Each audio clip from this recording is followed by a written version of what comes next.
খাগড়াছড়ি পাঁচছড়ি উপজেলায় ঝুঁকিপূর্ণ সেতুতে জীবনের ঝুঁকি নিয়ে চলাচল পথচারী ও শিক্ষার্থীদের।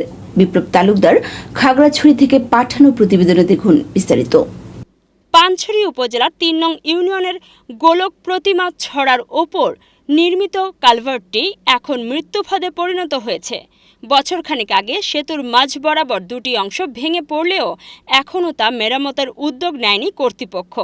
ভাঙা অংশে জোড়াতালি দেওয়া কাঠের টুকরোই পথচারী ও শিক্ষার্থীদের একমাত্র ভরসা। অন্য অংশে রয়েছে ফাঁকা গর্ত, যার তলদেশ দিয়ে সহজেই দেখা যায় আকাশ। প্রতিদিন পাঁচছড়ি বাজার থেকে কলাবাগান হয়ে অক্ষয়পাড়া, নাপিতাপাড়া, সুপারি বাগান সহ ৭-৮টি গ্রামের মানুষ বাধ্য হয়ে এই ভাঙা সেতুতেই চলাচল করছে। তাছাড়া পাঁচছড়ি বাজার উচ্চ বিদ্যালয়, পাঁচছড়ি সরকারি মডেল উচ্চ বিদ্যালয়, পাঁচছড়ি বালিকা উচ্চ বিদ্যালয় ও পাঁচছড়ি সরকারি ডিগ্রি কলেজে এসব এলাকা থেকে শত শত শিক্ষার্থীর আসা যাওয়া। স্থানীয়দের অভিযোগ, কালভার্টটি ঝুঁকিপূর্ণ হওয়ায় শিশুসহ শিক্ষার্থীরা ভয়ে ভয়ে পার হয়। সন্ধ্যার পর অন্ধকারে প্রায়ই দুর্ঘটনার শিকার হন পথচারীরা।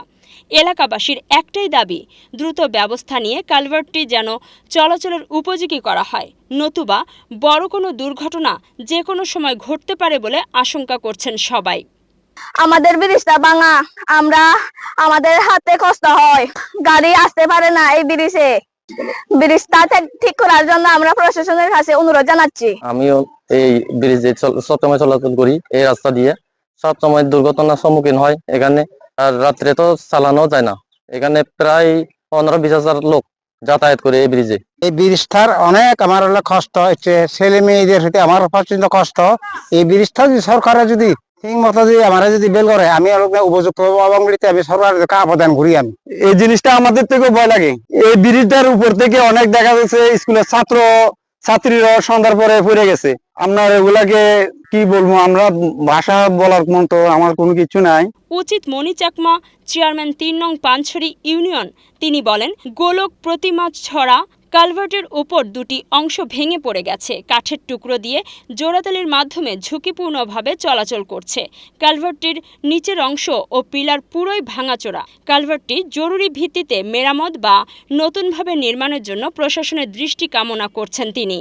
কলাবাগান ও অক্ষয়পাড়া রোডের যে গোলক প্রতিমা নদীর উপর যে ব্রিজটি স্থাপন করা হয়েছিল, ওই ব্রিজটি দুই তৃতীয়াংশ দুই ধারে ভেঙে গেছে এবং নিচের অংশও দুই তৃতীয়াংশ ভেঙে গেছে।